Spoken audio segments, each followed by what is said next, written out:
Shalom, damai sejahtera bagi kita semua. Kita akan memulai ibadah live streaming kita pada hari ini. Mari kita mempersiapkan hati dan pikiran kita. Mari kita mempersiapkan diri kita. Dan mari kita menggunakan pakaian yang rapi dan yang sopan, selayaknya kita pergi ke gereja, agar semua yang kita lakukan hanya untuk kemuliaan bagi nama Tuhan. Selamat beribadah, Tuhan Yesus memberkati. Mari jemaat yang dikasihi Tuhan, kita siap untuk memuji Tuhan. Kita siap untuk beribadah pada pagi hari ini. Siapkan roh dan jiwa, biar roh jiwa kita dipenuhi dengan sukacita dalam dunia. Tuhan hadir di tempat setiap rumah tangga pada pagi hari ini. Mari kita sama-sama angkat pujian ini.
Berkati setiap kami Tuhan mengambil bagian dalam pekerjaan yang kudus Tuhan. Ada urapan-Mu Tuhan. Oh, ada urapan-Mu kepada kepada setiap kami Tuhan, juga yang setiap jemaat-Mu Tuhan di rumah yang mereka menonton live streaming ini Tuhan. Semuanya dalam berkat Tuhan, semua dalam perlindungan Tuhan, sehingga kami dipuaskan Tuhan. Karena karena hanya Engkau yang kami senangkan Tuhan. Oh Tuhan, biarlah ibadah ini Tuhan menyenangkan hati-Mu Tuhan, dan berkenan kepadamu Tuhan. Pakai setiap kami Tuhan, pakai dan urapi Tuhan Yesus. Kami serahkan Tuhan ibadah ini dari awal, pertengahan ke akhirnya Tuhan, dalam tangan pimpinan-Mu Roh Kudus. Kau yang memimpin Tuhan. Hanya di dalam nama-Mu Yesus kami mengucap syukur dan kami berdoa. Haleluya. Amin. Amin. Jemaat yang kasih Tuhan, sekalipun kita berada di tempat yang berbeda, saya yakin dan percaya Roh Kudus tetap hadir di tengah kita. Roh Kudus tetap melawat kita hari ini. Bersama-sama dengan Roh Kudus, bersama-sama dengan Dia, kita menjalani hidup di hari-hari terakhir. Mari kita angkat pujian kita yang berikutnya.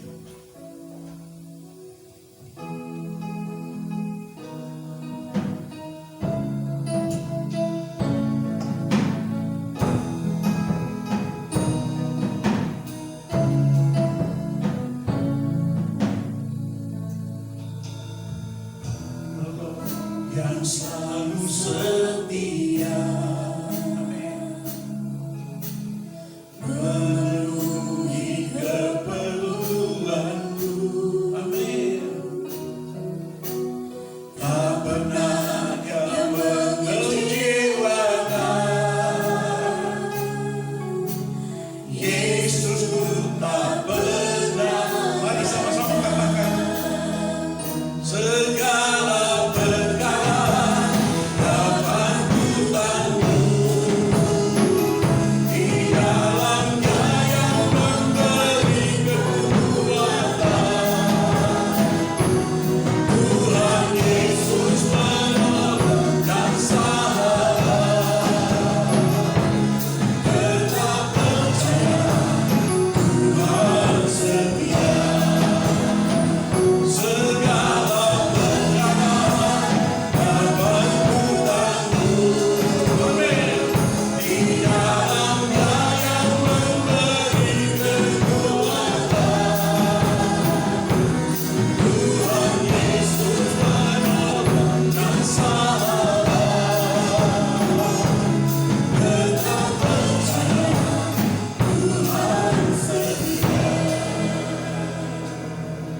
Segala jemaat yang dikasihi Tuhan, di hari-hari terakhir ini, kita sangat membutuhkan kekuatan daripada Tuhan. 2 Korintus 4 ayat 7 berkata, kekuatan yang berlimpah-limpah dari Allah. Jangan menjauhkan hidup kita dari Allah di hari-hari terakhir. Kita akan mendapat kekuatan demi kekuatan, sehingga kita bisa lalui masa-masa yang sukar. Mari kita bangkit berdiri dan kita nyanyikan pujian dengan sungguh-sungguh. Bersama Engkau Tuhan, kami sanggup melalui hidup ini. Haleluya.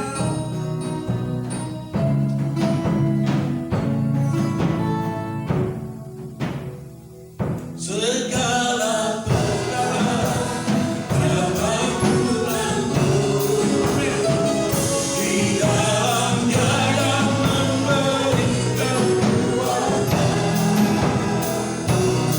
Tuhan Yesus menolong dan sahabat, tetap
Mari kita sama-sama nyanyikan pujian ini yang berkata,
Kami percaya mujizat-Mu Tuhan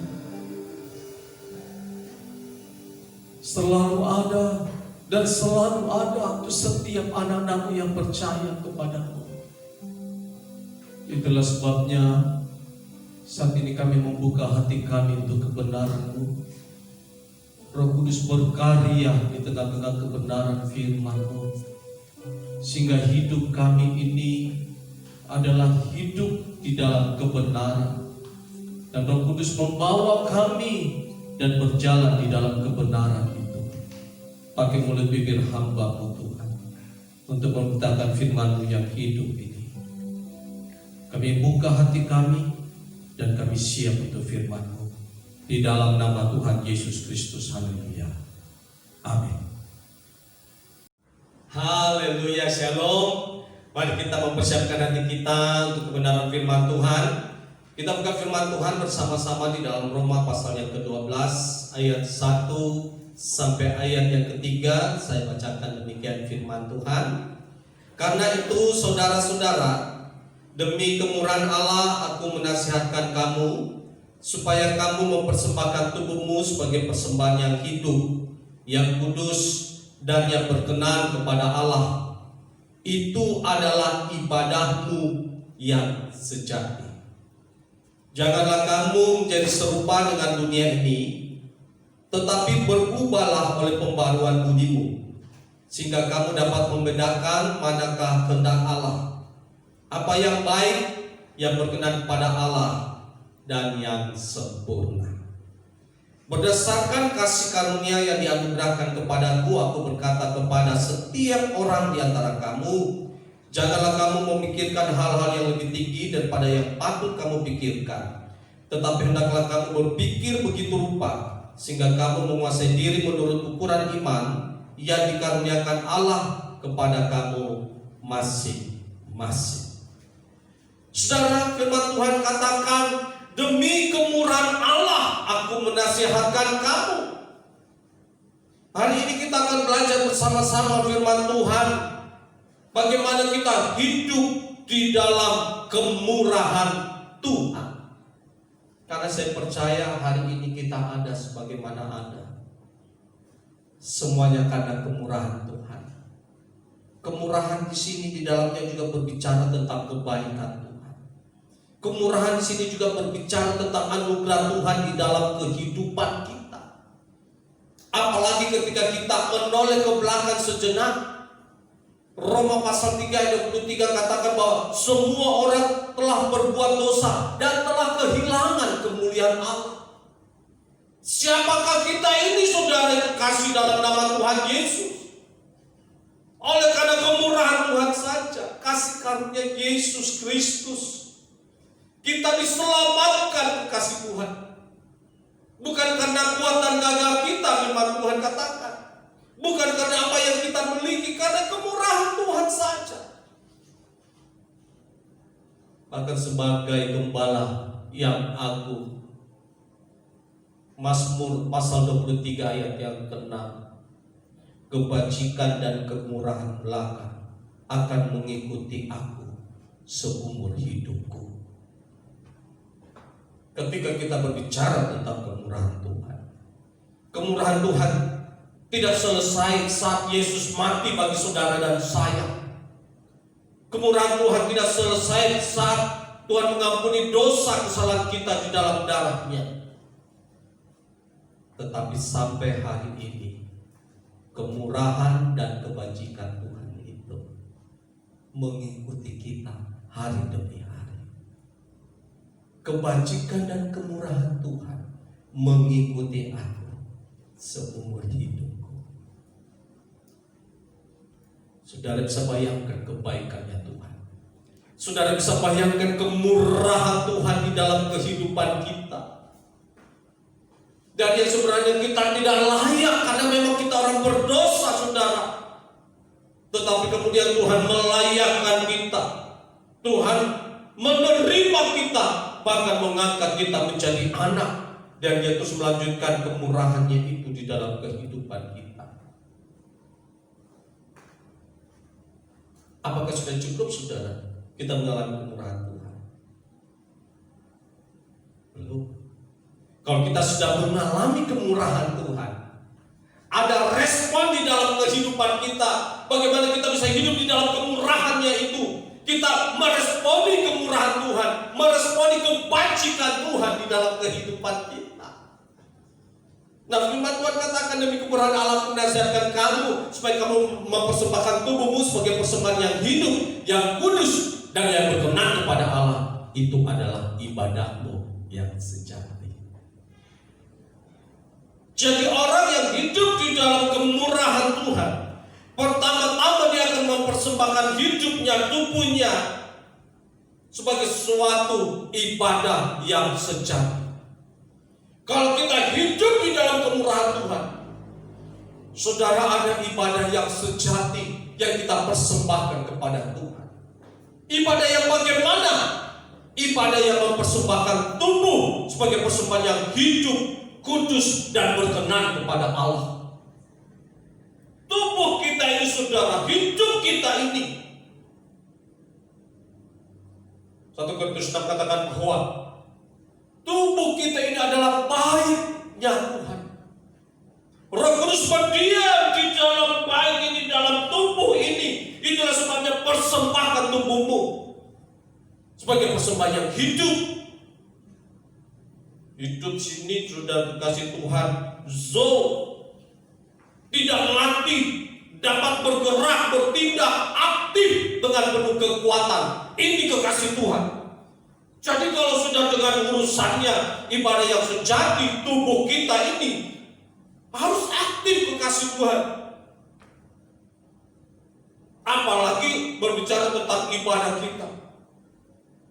Menyanyi, keluarkan suaramu dengan segenap hati, dengan segenap jiwa, dengan kekuatanku. Kalau sudah judulnya untuk Tuhan, saudara, tubuh ini harus hidup. Dia tidak boleh mati, dia bertindak. Makanya di Mazmur Daud itu mengungkapkan, bahkan mari kita bersorak-sorak bagi Tuhan. Bukannya sudah menyanyi bersorak bagi Tuhan, melompat-lompat bagi Tuhan. Angkat tanganmu, persembahkan hidupmu. Ini kekasih Tuhan. Sehingga jangan sampai di dalam Roma 6 katakan, jangan lagi kita menggunakan tubuh kita itu sebagai suatu senjata di dalam dosa. Roma 6 ayat 12, sebab itu hendaklah dosa jangan berkuasa lagi dalam tubuhmu yang fana, supaya kamu jangan lagi menuruti keinginannya. Jadi memang saudara, hidup kita, tubuh kita ini harus dilatih. Hidup, kalau tidak saudara, dosa dengan segala keinginannya. Keinginan mata, keangkuhan hidup saudara.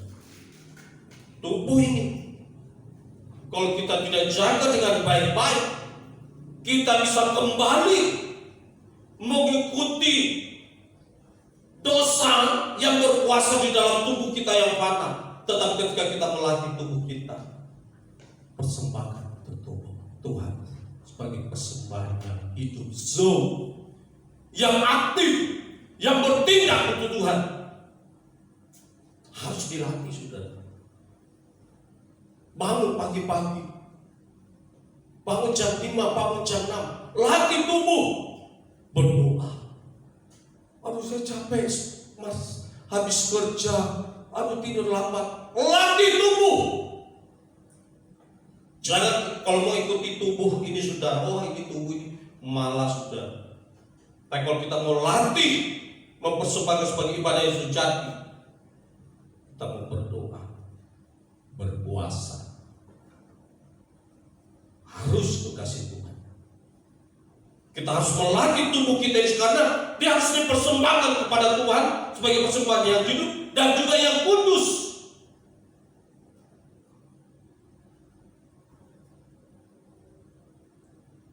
Secara kehidupan yang rohani bahkan jasmani pun kita persembahkan persembahan yang kudus yang akhirnya di dalamnya ada perkenanan Tuhan. Perkenanan itu diterima, saudara. Kalau perjanjian lama Taurat, orang persembahkan persembahan kambing domba sebagai korban keselamatan, korban bakaran, bahkan dengan segala korban-korban, itu bukan hanya sekedar yang dia hidup, tetapi itu harus berkenan, tidak ada cacat celahnya, tidak ada kutunya, tidak ada penyakitnya. Itu benar-benar diperiksa, oh ini layak nih. Persembahan hidup kita juga menjadi persembahan yang hidup, yang kudus di hadapan Tuhan. Saya percaya saudara, kita akan hidup di dalam kemurahan Tuhan. Yang percaya katakan amin. Kebajikan dan kemurahan Tuhan mengikuti kita. Just. Kenapa? Kita respon kemurahan Tuhan, kita respon kebajikan Tuhan. Ada ibadah yang sejati yang kita persembahkan kepada Tuhan melalui tubuh kita ini,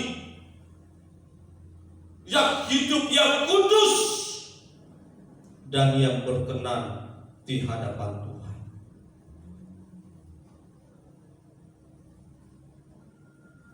Tetapi kekasih Tuhan, bukan hanya persembahan tubuh saja kita serahkan kepada Tuhan. Ayat yang kedua juga katakan di dalam Roma 12 ini, janganlah kamu menjadi serupa dengan dunia ini, tetapi berubahlah oleh pembaharuan budi.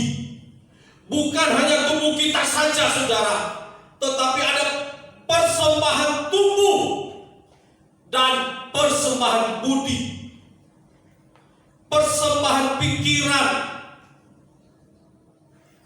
Jadi jangan kamu menjadi serupa di sini. Jadi hidup kita ini harus dibedakan dengan dunia.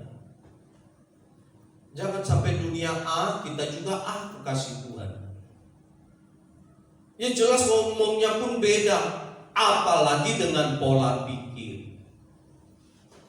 Janganlah kamu serupa dengan dunia ini, tetapi berubahlah oleh pembaruan budi. Metamorfosis, perubahan dari kepompong, dari ulat ke pompong, dan kemudian menjadi kupu-kupu. Dari yang kelihatannya nggak bagus, bahkan yang namanya ulat agak jijik juga saudara, tetapi kemudian berubah menjadi kupu-kupu. Ini kata berubah, metamorfosis, berubah menjadi lebih baik. Jadi harus ada perubahan hidup, perubahan pola pikir kita. Jadi bukan hanya sekedar tubuh, tetapi pola pikir kita itu juga diubahkan oleh Tuhan.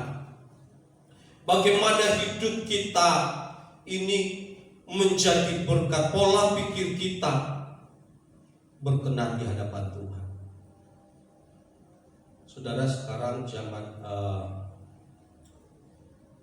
kita masuk di era new normal, saudara. Era di mana hal-hal yang baru diberlakukan karena adanya virus corona ini. Dulu kita hampir tidak pernah pakai masker, kecuali kalau mungkin kita pergi ke rumah sakit dan kemudian masuk di ruang UGD, kalau kita disuruh pakai masker baru kita pakai masker. Tetapi sekarang jangankan pergi ke rumah sakit, kita ke pasar, kita kemanapun harus pakai masker. New normal saudara.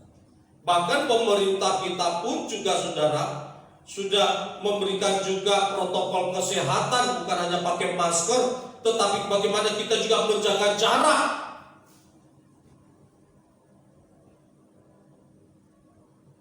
Cuma seringkali yang anehnya ada beberapa anak Tuhan dengan dasar iman, lah kita akan percaya Yesus, kita akan percaya kepada firman bahwa Tuhan akan melindungi kita.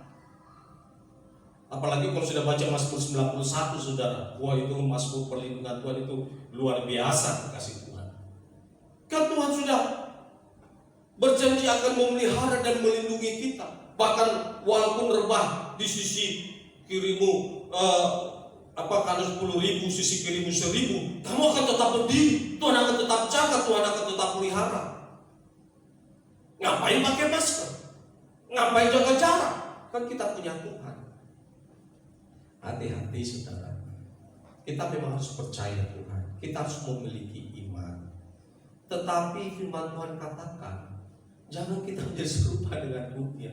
Kita juga harus memiliki pola pikir yang dibaharui. Hari demi hari pola pikir yang dibaharui oleh Tuhan. Pola pikir yang menjadi lebih indah. Saudara ingat pada waktu Yesus dicobai oleh iblis. Ketika iblis membawa Yesus ke bebungan bait Allah di kota suci. Dan kemudian kalau saudara baca di Matius pasal yang keempat itu, kemudian iblis berkata bahwa jika engkau anak Allah, jatuhkanlah dirimu ke bawah. Jika engkau anak Allah, jatuhkan dirimu ke bawah, sebab pada tertulis mengenai engkau, ia akan memerintahkan malaikat-malaikatnya dan mereka akan menatang engkau di atas tangannya supaya kakimu jangan terantuk kepada batu. Matius pasal 5, pasal 6 dan pasal 7. Saudara bisa lihat di situ. Dan akhirnya Yesus berkata, ada pula tertulis, janganlah engkau mencobai Tuhan Allah. Janganlah engkau mencobai Tuhan Allah.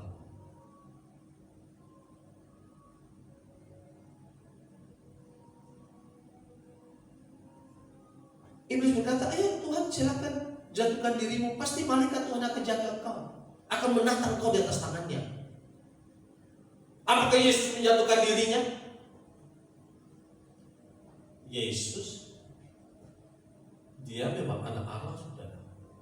Yesus juga percaya pasti Bapaknya akan pelihara dia. Pasti Bapaknya akan menyuruh malaikat untuk menatang dia.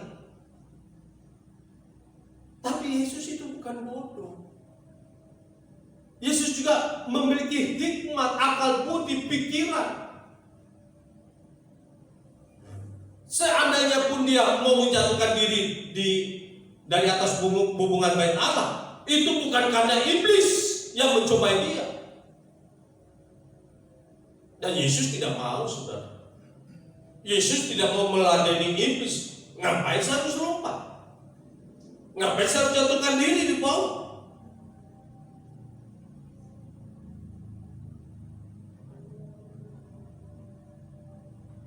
Saya percaya bahwa ketika kita memiliki iman, maka iman itu yang membuat kita percaya bahwa Yesus Tuhan yang menyelamatkan dan memelihara kita. Tetapi di satu sisi pun, saudara, Tuhan memberikan kita hikmat supaya kita bertindak dengan cara-cara menurut kehendak Tuhan.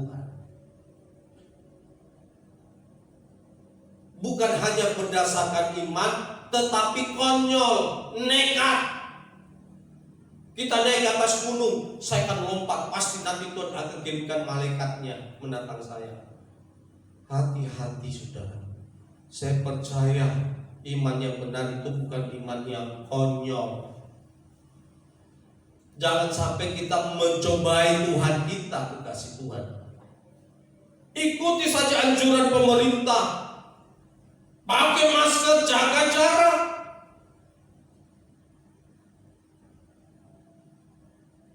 Jangan sampai kita merasa kita ini orang beriman, tapi kita nggak pakai hikmat, nggak pakai logika yang dibaharui oleh Tuhan. Kita nekat saja. Saya sempat nonton berita kemarin, Presiden Brasil akhirnya kena corona, saudara. Memang kelihatannya dia ingin menunjukkan kepada rakyatnya, nih saya nggak perlu pakai masker, nggak perlu jaga jarak. Oh, sama pendukungnya dia coba tangan, dia dekati. Dan apa yang terjadi? Kena, saudara. Jangan sampai dengan dalih iman kita menggunakan ayat-ayat yang tidak tepat. Mazmur 91 itu mazmur yang sangat bagus, tetapi bukan kita pakai untuk mencobai Tuhan. Mazmur ini justru Tuhan ingin menunjukkan perlindungan Tuhan di dalam kehidupan kita, tetapi kita juga mengikutinya dengan cara yang benar, saudara, dengan iman yang benar. Bagaimana kita bertindak dengan benar, bertindak dengan hikmat yang Tuhan berikan kepada kita. Perubahan pola pikir yang dibaharui dari sehari ke sehari.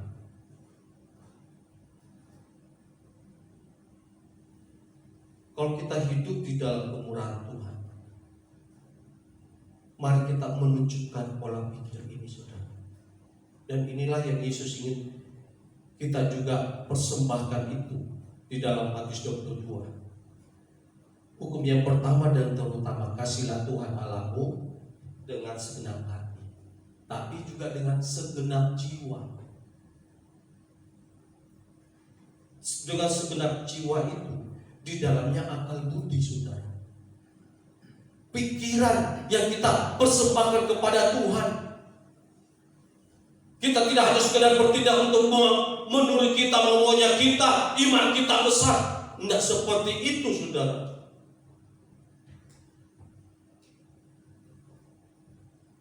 Mari kita memahami kebenaran firman Tuhan ini, sehingga sampai pada tingkat ketika pola pikir kita dibaharui Tuhan dari hari ke hari. Ketika kita mulai memikirkan perkara-perkara yang indah dari Tuhan, bukan mencobai Tuhan, saudara, perkara-perkara yang manis, perkara-perkara yang benar, perkara-perkara yang suci. Saudara, kita sampai pada tingkat kamu dapat membedakan manakah kehendak Allah, apa yang baik, berkenan pada Allah, dan yang sempurna. Kita bisa sampai di sana, saudara. Kan kadang-kadang kita masih bingung. Kira-kira nanti rencana Tuhan apa, kehendak Allah Tuhan nanti apa ya? Aduh, jodohku nanti seperti bagaimana ya? Aduh, kira-kira saya bekerja di mana ya? Saudara, kadang-kadang begitu banyak pertanyaan kan? Kira-kira kehendak Allah cocok gak ya dengan kehendak saya dan sebagainya? Saudara, kalau pola pikir kita itu dibaharui oleh Tuhan dari hari ke hari, kita akan masuk sampai pada tingkat di mana kita bisa membedakan ini kehendak Tuhan, ini rencana Tuhan, ini yang berkenan kepada Tuhan. Oh, ini yang baik. Kok bisa? Oh, bisa, saudara. Karena kita meresponi kemurahan Tuhan, kebajikan Tuhan di dalam kehidupan kita. Kita mempersembahkan tubuh kita ini, dan kita persembahkan juga pembaharuan budi ini, pikiran kita yang dibaharui. Jadi tidak boleh serupa, saudara. Tindakan kita, pola pikir kita memang harus berbeda. Menjadi pertanyaan, apakah pola pikir kita sudah dibaharui dari kesehari, saudara? Pola pikir yang sampai pada tingkat di mana kita tangkap kehendak Tuhan dalam kehidupan kita. Kita tangkap apa yang baik. Kita tangkap apa yang berkenan kepada Tuhan. Wah, luar biasa, saudara.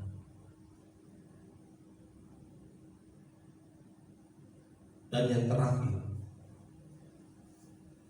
orang yang meresponi kemurahan Tuhan di dalam kehidupannya, dia akan memiliki pola hidup kerendahan hati. Dia tidak akan memikirkan perkara-perkara yang lebih tinggi, yang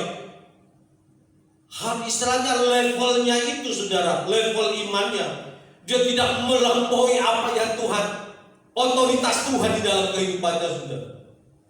Karena ada orang-orang Kristen juga yang model, wah, saya pasti punya rumah yang mewah, saya pasti. Bisa, saudara, semuanya bisa.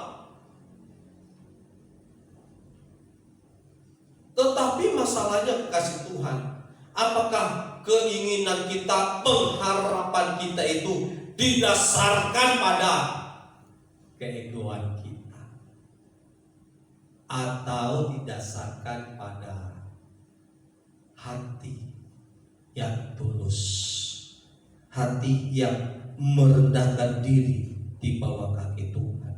Karena jelas firman Tuhan katakan bahwa janganlah kamu memikirkan hal-hal yang lebih tinggi daripada yang patut kamu pikirkan. Tapi mari kita berpikir sedemikian rupa, saudara. Orang-orang yang hidupnya menyerahkan hidupannya, yang duduk diam di bawah kaki Tuhan. 1 Petrus 5 ayat yang ke-6 katakan, karena itu rendahkanlah dirimu di bawah tangan Tuhan yang kuat, supaya kamu ditinggikannya pada waktunya. 1 Petrus 5 ayat yang ke-6. Orang-orang yang merendahkan diri di bawah tangan yang kuat. Jadi orang-orang yang merendahkan hatinya, saudara, merendahkan diri di bawah kaki Tuhan, tangan Tuhan, selalu ada promosi dari Tuhan. Ketika saatnya Tuhan akan mengangkat hidup kita. Saya lihat sih, saudara, kadang-kadang ketika orang menulis buku, bagaimana mereka membahas tentang hidup yang membahas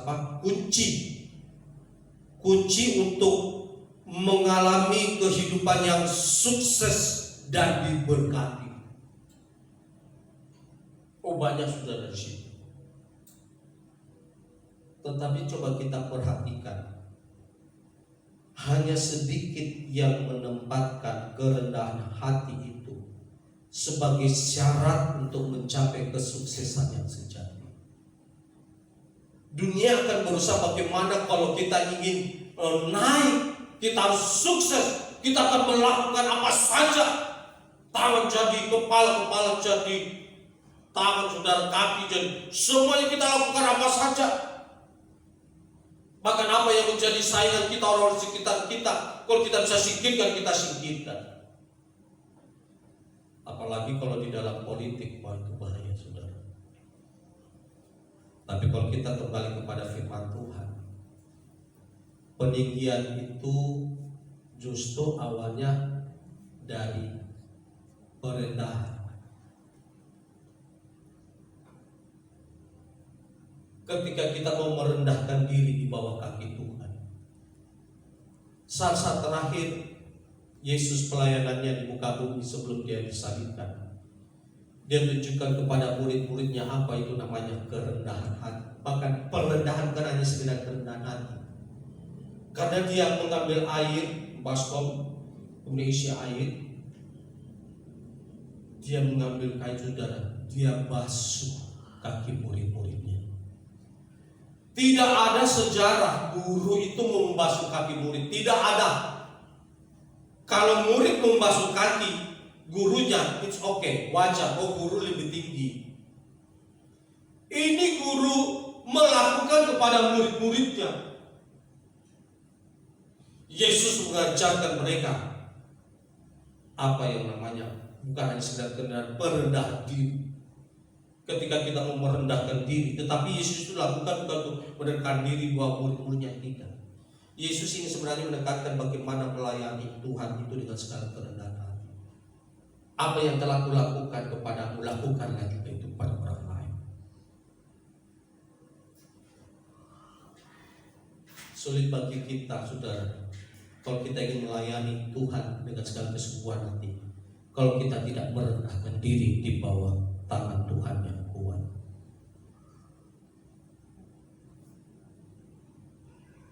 Salah satu alasan Tuhan meninggikan dan mengangkat hidup kita ketika kita mau belajar rendah hati di hadapan Tuhan.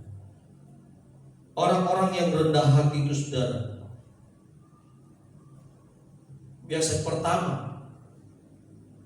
dia harus berani mengakui kesalahan. Nah, ini nggak mudah, saudara, nggak mudah ini. Kadang-kadang kita tahu bahwa sebenarnya kita lakukan kesalahan, kita sebenarnya tahu, tapi kita gengsi untuk mengakui kesalahan kita di depan orang yang memang kita tahu kita bersalah. Kenapa? Ego. Ego kita terlalu tinggi untuk minta maaf. Kalau kita ikut Tuhan, saudara, kalau kita ingin mengalami peninggian dari Tuhan, berani akui kesalahan. Seringkali kenapa terjadi pertengkaran dalam rumah tangga suami istri bisa sampai berhari-hari, saudara, bahkan ada beberapa minggu, bahkan mungkin ada sampai beberapa tahun. Karena ketika suami salah, dia nggak mau mengaku kesalahannya. Malah kadang-kadang dia kesalahan itu dia jatuhkan sama istrinya, sama anak-anaknya. Demikian juga sebaliknya, istri tahu dia salah, tapi untuk minta maaf sama suami ogah. Ego. Hati-hati, saudara. Di tengah-tengah dunia ini yang egonya semakin tinggi, saudara, mari kita tunjukkan sebagai anak-anak Tuhan, orang percaya. Kalau memang kita salah, ya kita minta maaf, saudara. Coba sekarang perhatikan, saudara, banyak orang sudah public figure, sudah tahu bahwa memang itu salah, tapi nggak mau minta maaf. Ya biarin aja, saudara. Karena orang seperti gini akhirnya dia tidak akan mengalami peninggian, tidak akan mengalami promosi dari Tuhan, siapapun itu. Tapi kalau kita mau berani mengakui kesalahan kita minta maaf. Wah, ini yang Tuhan cari, hati-hati yang seperti ini, saudara. Amsal 28 ayat 13, siapa menyembunyikan pelanggarannya tidak akan beruntung, tetapi siapa mengakuinya dan meninggalkannya akan disayangi.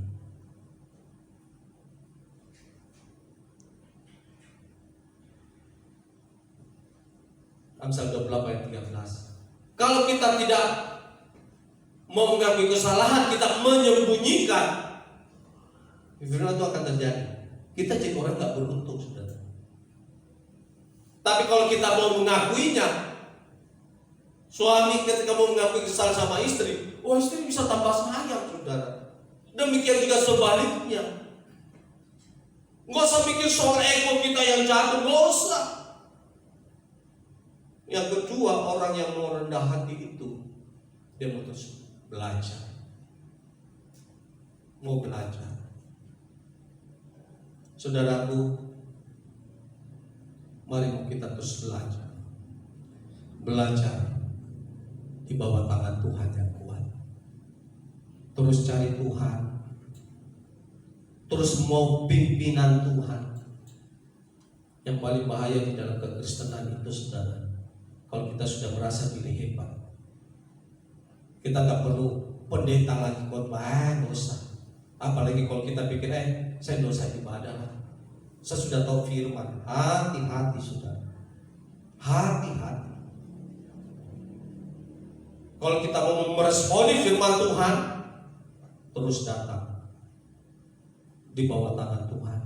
Tuhan, bimbing aku masuk rencana-Mu. Mohon pimpinan Tuhan, mohon tuntunan Roh Kudus. Ajar kami, Tuhan, menghitung hari-hari. Kita mau terus diajar. Anak-anak muda, kalau kau ingin berhasil, tetap dengarkan orang tuamu. Jangan karena kau sudah merasa diri, sudah kuliah, sudah hebat, kau tidak mau mendengarkan lagi nasihat orang tua. Itu sangat berbahaya sekali. Sepat-tepatnya kau anak-anak, tetap dengarkan nasihat orang tua. Kau memiliki hati yang mau diajak, hati yang mau belajar. Saudara, kadang kalau kita belajar berbicara tentang sekolah, kita tidak hanya berbicara tentang sekolah yang ada kelasnya dan sebagainya. Kita berbicara tentang sekolah kehidupan, di mana di dalamnya kita mau belajar, bahkan sampai masa tua pun kita mau duduk di bawah kaki Tuhan. Amsal 27 katakan, besi menajamkan besi, orang menajamkan sesamanya. Kita saling menajamkan, kita saling diasah bagaimana hidup kita menjadi lebih baik. Kita mau ditegur, ini kekasih Tuhan, sehingga waktunya saudara akan melihat peninggian Tuhan. Ini 3 hal yang saya bisa bagikan. Mari kita hidup di dalam kemurahan Tuhan. Persembahkan tubuhmu sebagai persembahan yang hidup, kudus dan berkenan, itu adalah ibadah yang sejati. Memiliki pola pikir yang terus dibaharui hari ke hari oleh Tuhan, sehingga kita dapat membedakan kehendak Tuhan, mana yang baik, yang berkenan kepada Allah, dan yang sempurna. Bahkan kalau kita hidup dalam kemurahan Tuhan, ayo duduk diam di bawah kaki Tuhan, terus mau diajar oleh Tuhan, mau dipimpin oleh Tuhan. Tuhan Yesus memberkati kita. Amin. Firman Tuhan. Mari saudara kita bangkit berdiri bersama-sama. Kita hidup karena kemurahan Tuhan. Kita meresponi kemurahan Tuhan. Kita rendahkan hati kita di bawah kaki Tuhan. Minta tuntunan Roh Kudus dalam hidupmu. Persembahkan tubuhmu, pola pikirmu di hadapan Tuhan. Karena kemurahan Tuhan, ku ada sampai hari ini. Oleh karena kebaikan Tuhan, janji-Mu terjadi padaku. Persembahkan Tuhan, ku sembahkan Tuhan, ku mengangkat wajahku, selamanya Kau ajar bagiku. Ku sembahkan Tuhan, ku mengangkat tanganku, selamanya Kau hebat bagiku. Sekali lagi, semua oleh karena kemurahan-Mu Tuhan. Haleluya. Oleh karena kemurahan Tuhan, ku ada sampai hari ini. Oleh karena kebaikan Tuhan, janji-Mu terjadi padaku. Kami sembahkan, ku sembahkan Tuhan, ku mengangkat wajahku, selamanya Kau ajaib bagiku. Ku sembahkan Tuhan, ku mengangkat tanganku, selamanya Kau hebat. Ku sembahkan Tuhan.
kekasih Tuhan,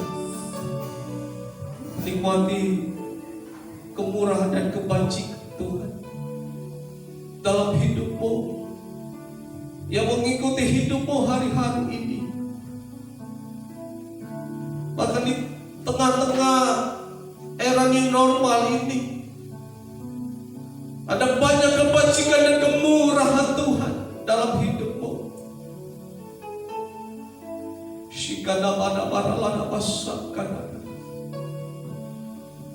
Ini kami Tuhan, kami mempersembahkan hidup kami, tubuh kami, pikiran kami, ego kami Tuhan, untuk merendahkan hati kami di bawah kaki-Mu, merendahkan diri di bawah tangan-Mu yang kuat. Karena saatnya Tuhan ada peninggian dari Tuhan. Hamba berdoa bagi seluruh jemaat, seluruh anak-anak-Mu Tuhan, biarlah kami hidup dalam kemurahan dan kebajikan Tuhan di hari-hari ini, sampai pada kedatangan Tuhan yang kedua kali. Bahkan hamba berdoa kemurahan Tuhan atas bangsa kami, kemurahan Tuhan atas Indonesia. Pulihkanlah bangsa kami, selamatkanlah bangsa kami, sembuhkanlah Indonesia dari virus corona ini Tuhan. Tolong, kami mohon kemurahan-Mu, kami mohon kebajikan Tuhan atas bangsa Indonesia. Tolonglah pemerintah kami, mulai dari presiden kami Tuhan, para menteri, gubernur Tuhan, bupati, wali kota, camat, lurah, tolong mereka Tuhan. Hikmat akal budi Tuhan berikan bagi mereka dalam penanganan COVID ini. Sehingga kami berdoa Tuhan, grafik COVID-19 kembali menurun, secara khusus di Sulawesi Selatan dan di kota Makassar ini. Tidak ada yang mustahil bagi nama Tuhan. Terima kasih Bapak, ini doa kami. Kami berdoa di dalam nama Tuhan Yesus Kristus. Haleluya. Amin. Silakan duduk kekasih Tuhan. Saya kembalikan kepada worship leader.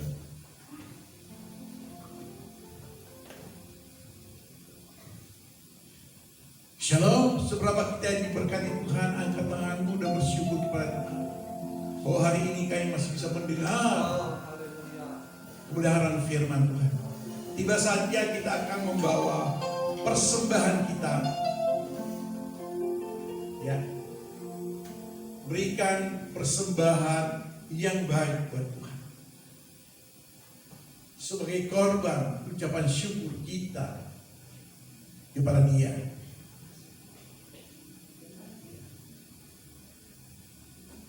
Sambil kita nyanyikan, hati yang gembira adalah obat. Oke? Semua bergembira.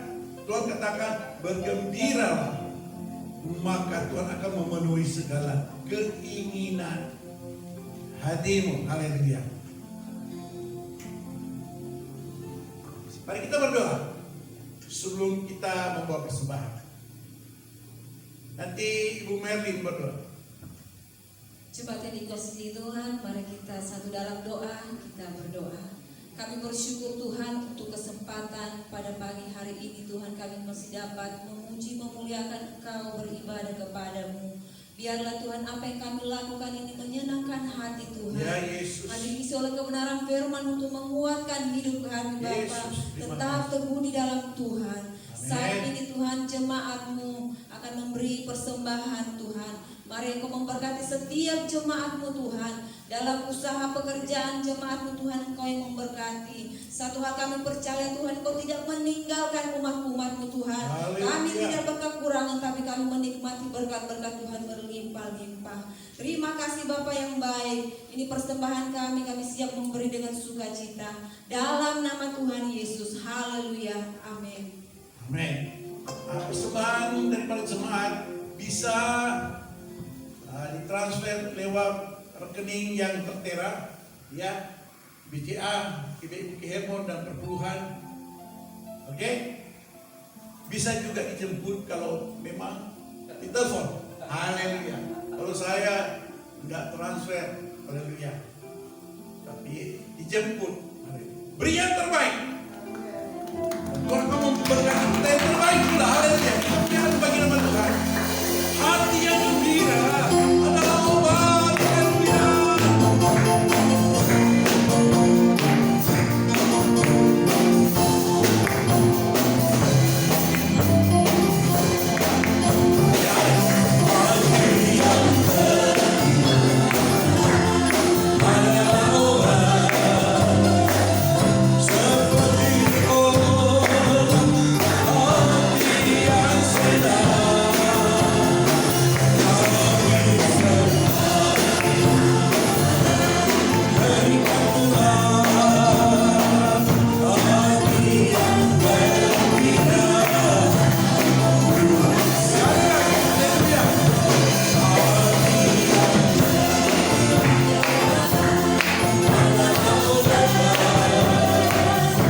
Baik barangkali jemaat yang ada di rumah, mungkin bersama anak-anak, kita berpegangan tangan satu dengan yang lain. Satu ungkapan syukur kita sambil kita diingatkan oleh satu pujian lama berkata, zaman sekarang baiklah kita selalu berjaga-jaga atas roh jiwa kita. Haleluya.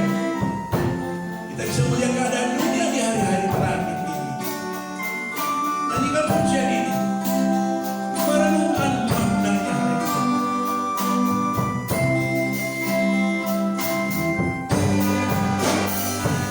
Zaman sekarang berjaga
Mari kita berdoa di akhir ibadah ini Tuhan. Terima kasih untuk anugerah berkat Tuhan yang mengalir di tengah-tengah ibadah kami, di setiap keluarga, di setiap anak-anak-Mu yang mau merendahkan diri bawah kaki Tuhan. Turunlah berkat atas mereka Tuhan. Dalam nama Tuhan Yesus Kristus, kami percaya ada peninggian dari Tuhan, promosi dari Tuhan. Tuhan yang mencukupkan segala kebutuhan kami. Tuhan yang mengangkat kami naik dan tidak menjadi turun. Tuhan yang mengangkat kami jadi kepala dan bukan ekor. Tuhan yang membuat usaha pekerjaan kami semakin berhasil, makin beruntung dalam nama Tuhan Yesus. Terima kasih Tuhan. Berkati semua hamba-hamba yang sudah melayani pekerjaan hari ini. Jerih payah mereka dalam Tuhan tidak pernah sia-sia. Bahkan tangan-tangan yang sudah memberi, tangan-tangan sudah mengembalikan milikmu dalam persepuluhan. Kami juga percaya Tuhan membuka tingkap-tingkap langit dan memberkati umat-Mu berlimpah-limpah. Kekasih Tuhan, arahkan hatimu, angkat tanganmu, terimalah berkatnya. Terimalah segala berkat anugerah berlimpah-limpah dari Allah Bapa, kasih setia dan damai sejahtera dalam Tuhan kita Yesus Kristus, serta persekutuan manis dari Roh Kudus yang terus memimpin dan menyertai kita sampai pada kedatangan Tuhan Yesus yang kedua kali. Dalam nama Tuhan Yesus, setiap kita percaya dan diberkati Tuhan, bersama-sama katakan amin. Tuhan memberkati.